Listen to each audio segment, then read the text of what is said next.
All right, next one. We are back. Calculus here. We're working with writing geometric sums as power series. So functions that look like geometric sums as a power series. And we're going to look at combining series, putting them together, like putting two of them together to make a new series. And we're going to look at partial fractions, how partial fractions work with this. All right, so if we have two functions, like f of x, and we can write that as a power series, and g of x, and we can write that as some sort of power series. Well, if we plug in some sort of constant with x, then we'd get kx to the n, which we can just distribute the exponent, and we end up getting something that looks like this. So we still have the a to the n, that stays. We get k to the n and x to the n. All right, we can also plug in like x to the second or x to the third for x. And what ends up happening is we'll have x to that new exponent raised to the other n, and we just multiply those together and we get n times capital N, whatever this inside exponent was. All right, and we can also add and subtract functions. And when we do that, as long as they were both x to the n, we just combine the other series part for each one. So like we combine the a to the n and the b to the n together by either adding or subtracting them. Same operation. All right. And now when we combine two series by adding and subtracting, the interval is where the two intervals overlap. So if we have one interval that goes from, say, centered at 0, and it goes from -1 to 1, and say that's where f of x converges. And we've got another one for g of x that goes from -2 up to 0. So -2 to 0, including both endpoints.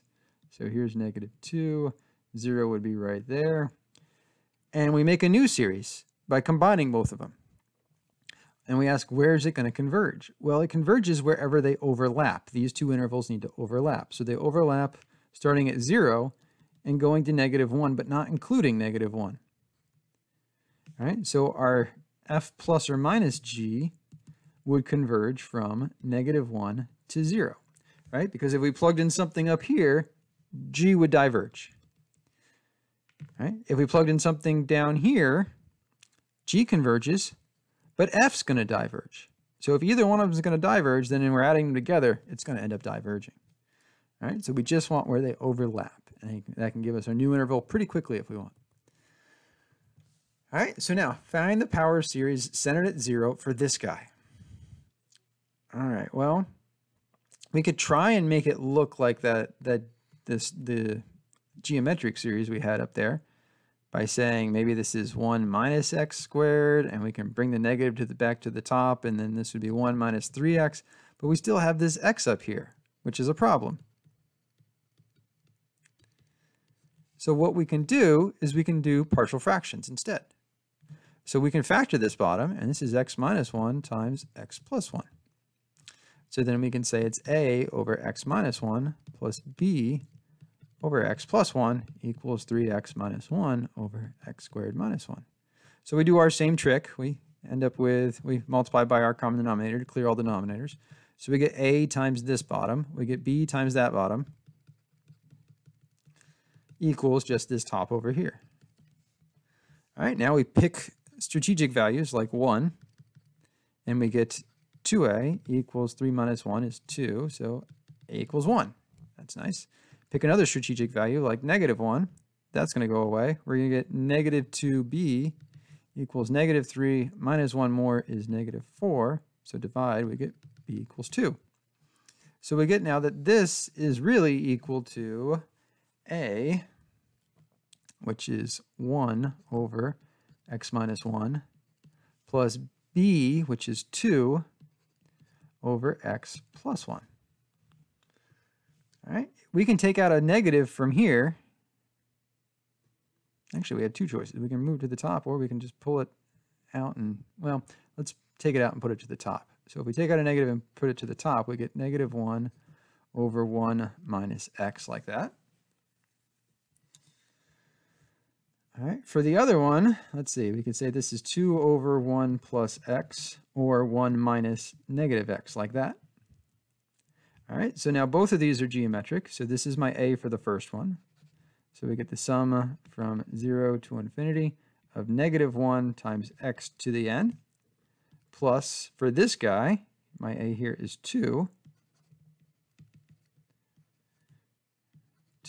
times, and we've got negative x to the n.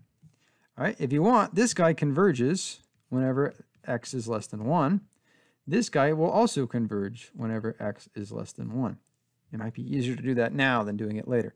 All right, but we can still simplify it. We wanted to put it together as one series because we had one function to begin with. So we can pull out the negative 1 here and say that's to the n, and then we have x to the n. So now everybody's to the n. All right, so now what we can do is we can put them together. Say this is the sum from 0 to infinity. We've got an x to the n from both of them. This guy had a negative 1. This guy had a 2 and negative 1 to the n. Like that. I guess I kind of didn't have room for it there. All right, so if we want, we can say that our answer here is that f of x equals the sum from 0 to infinity of, let's see, I'm going to put the 2 first because it's positive, negative 1 to the n minus 1 times x to the n, and this converges for absolute value of x less than 1, or from negative 1 to 1 like that. All right, so that's how we can use partial fractions. Neato, huh? We just make two little fractions that are both like geometrics and then put them together.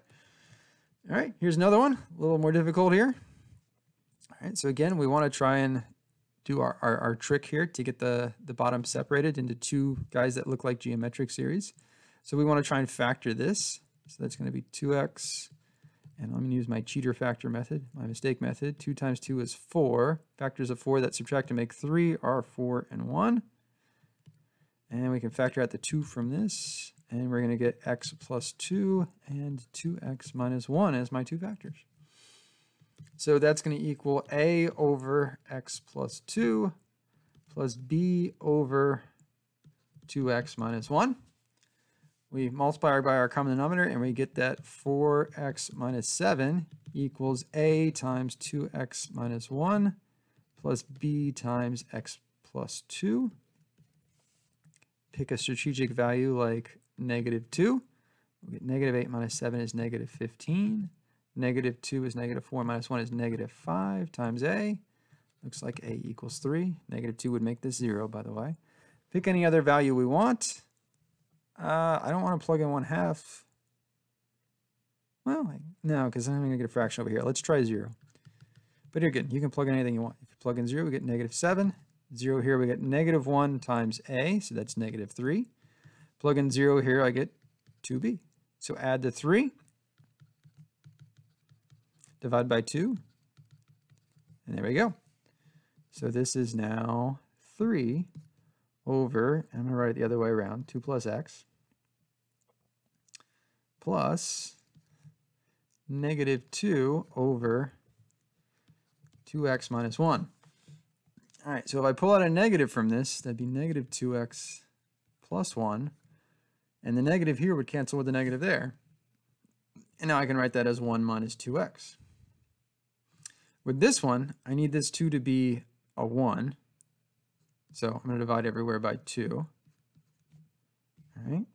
And so I got 3/2 on top. I've got 1 plus, but I want minus. So I'm going to write minus negative x over 2. And the other one is now 2 over 1 minus 2x. All right. So now both of these are in their geometric forms. So this guy is the sum from 0 to infinity of 3/2 negative x over 2 to the n.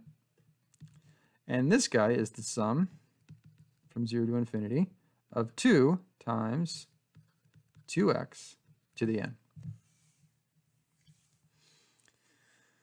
All right, so now we can look at where each one of these guys converges if we want. So the first guy will converge when the absolute value of x over 2 is less than 1, or when the absolute value of x is less than 2. So that's from negative 2 to 2. The second guy converges when 2x in absolute value is less than 1.